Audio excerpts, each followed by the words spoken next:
ભરૂચ જિલ્લામાં અને ખાસ કરીને અંકલેશ્વરમાં નો ડ્રગ્સ ઇન ભરૂચ અને zero tolerance for drugs in Ankleshwar આ કેમ્પેઇન અંતર્ગત ગત રોજ 14/1/2026ના રોજ ભરૂચ એસઓજીએ અંકલેશ્વર વિસ્તારમાં રેડ કરી અને એનડીપીએસનો એક ખૂબ જ મોટો કેસ કરવામાં સફળતા મેળવી છે, જેમાં 2 આરોપીઓ રાકેશ કુમાર મંડલ તથા દીપક કુમાર સિંઘ તેઓને ઝડપી પાડવામાં આવ્યો છે।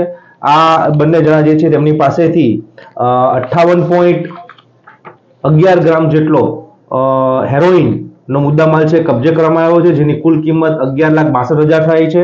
આ તમામ મુદ્દામાલ મળી અને કુલ 11,72,000 જેટલો મુદ્દામાલ છે એ જપ્ત કરવામાં આવ્યો છે અને આ બાબતે ગુનો દાખલ કરી અને પોલીસની તપાસ ચાલુ કરવામાં આવી છે। સર, આપણે જે આરોપીઓ છે એ લોકો યુનિયન બેંકની લૂંટની અંદર પણ સામેલ હતા એવું કંઈક?